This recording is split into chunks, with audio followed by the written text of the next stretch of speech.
Hey y'all, it is Jamie and I'm back today with a video about how to create behavior change within you and how a coach helps assist you in guiding that behavior change. So starting off, I want to tell a little story about one of my friends that I met in Colorado. So he was an astrophysicist and his job was to build rocket ships. He built rocket ships that went to the moon, to the Mars, to Pluto, and this particular project that he was working on sending spacecraft to Europa. The specific tool that he was building was on a spaceship that goes around and collects the plumes of water and analyzes it for microbial life. And I was thinking to myself, how neat is that? But what struck me even more as impressive, collecting all this amazing data that will help prove the existence of life, was the fact that they got to Europa and how much of a feat that was to get from Earth to Europa. And then I started thinking, how in the world do scientists do this? How do they get from Earth, a little rock orbiting 93 million miles away from the sun, to a moon of Jupiter that is another millions of miles away? So when I was asking how do they do that, they have a general idea of where they want to go, but when they launch into space, they do a bunch of recalculations and readjustments to get the rocket ship from where it is to where they want to be. And to me, this felt like a much easier idea, and eventually they got to their goal destination. So using this story, it aligns up perfectly with what health coaching is. So when it comes to coaching, we have you. Sorry for my handwriting. We also have goals. And what happens a lot of the time when it comes to people making behavior change and trying to get from where they are to their goals is they have a lot of motivation. They go up and they're going towards their goals. But then something happens called life and they start to fall. And then eventually they just kind of give up and they come back to where they were. So what we do as a coach is we help you make that initial launch.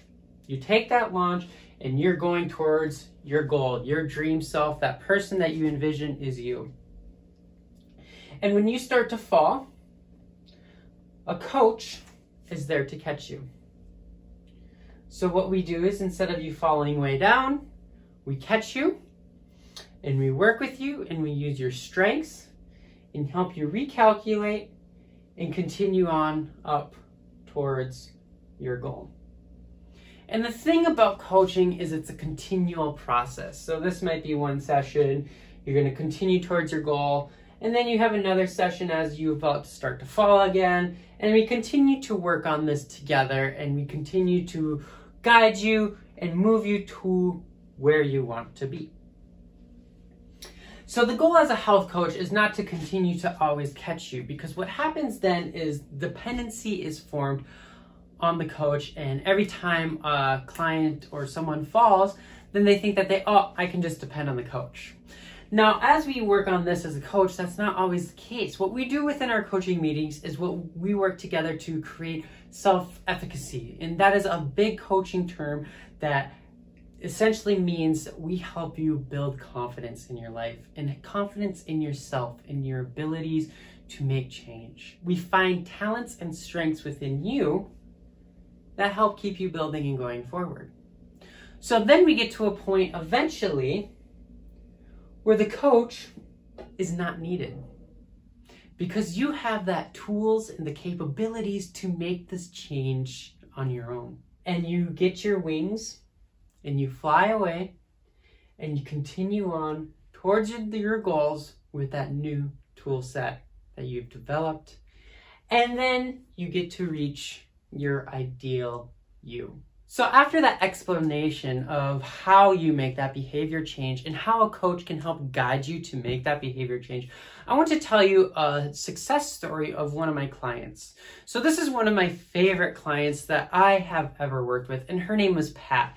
So Pat was a 70-year-old woman, and within her lifetime, she had a very successful career as an artist. She was a welder, and she did some really amazing work, and she was really satisfied with her life. She was one of those go-getters and always accomplishing her goals. She didn't really need a coach.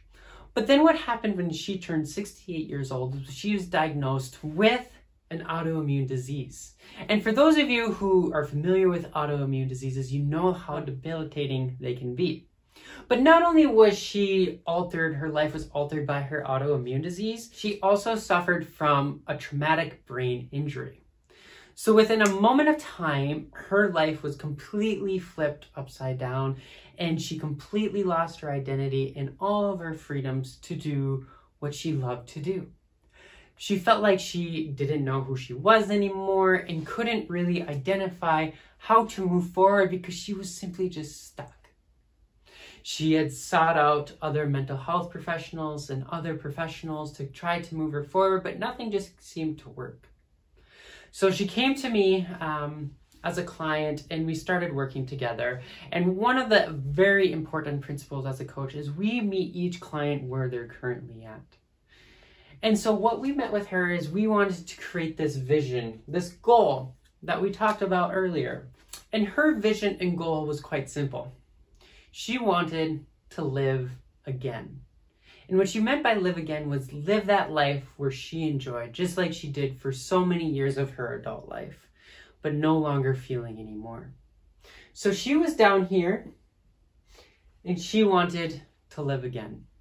That was her vision. As we worked together and established this within our first session, the next session came along and we started asking, what do you need to do to live again? And a lot of times what happens is we get so stuck on here, we forget how to take this step, this next little step. And so within our coaching session, we were exploring, and she decided that she really wanted to drive. As simple as that was, wanted to learn how to drive again. She recently got clearance from her doctors to drive, but she wasn't able to because she didn't have the confidence. She lost all confidence in her ability to drive. So what we did is we sat there and explored what would it look like to drive, how many days a week would you like to drive, and then we talked about what would it look like sitting in the seat and being able to drive again. She mentioned that she would have a lot of stress and anxiety sitting there having to drive. She'd be worried she might crash because she hasn't done it in a while. And she had some traumatic experiences in the past. So we took some time and went over some breathing exercises. Listen, you're sitting in your car, you're at your steering wheel, take a couple deep breaths, you have your coffee with you, can take a drink of your coffee, and then you can go drive. So her goal was pretty simple. Her goal was to drive 3 days a week for 20 minutes each morning, and she would just drive around her neighborhood. Very simple goal.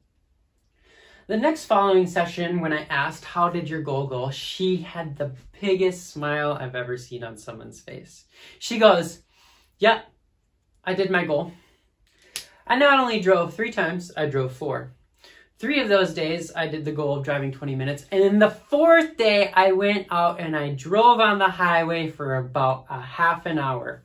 Yep, I'm going to be on the road again. I'm on the road again, and you better watch out. And she was just humorous, enjoying life, and she loved it. And when we explored it a little deeper, what we found was driving was linked to her freedom.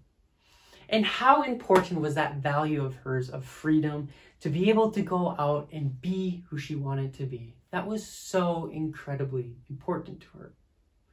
So we continue on this basis of freedom and continue to build her up slowly and slowly, goal after goal. We ended up meeting for about 6 sessions. And within the 6 sessions, she mentioned how she was finally able to live again. She wasn't quite towards that vision, as I think that vision always continues to evolve and move for all of us. But she was able to completely say, I am finally able to live again. And to me, that was so important to hear and so amazing, because that is why I end up coaching. Is because I want my clients to have the same experience as Pat and to be able to finally live again and continue on their life and live in this idea of the vision and pursuit and finding success along the ways and finding their strengths and talents and their just love for life. So that is why I coach, and that is one of the key aspects to creating behavior change and why a coach can be so helpful. Once again, my name is Jamie Hazelton. Thank you so much for watching this video today. If you would like to meet with me and have a quick conversation about how coaching may benefit you in your goals and your visions, give me an email at wholeyouhealth@gmail.com. The link's going to be below, but just a reminder, whole you, the U is the letter U, it is not the word, so it's wholeyouhealth@gmail.com. So definitely send me an email, and I look forward to seeing all of you again soon. Talk to you later. Bye.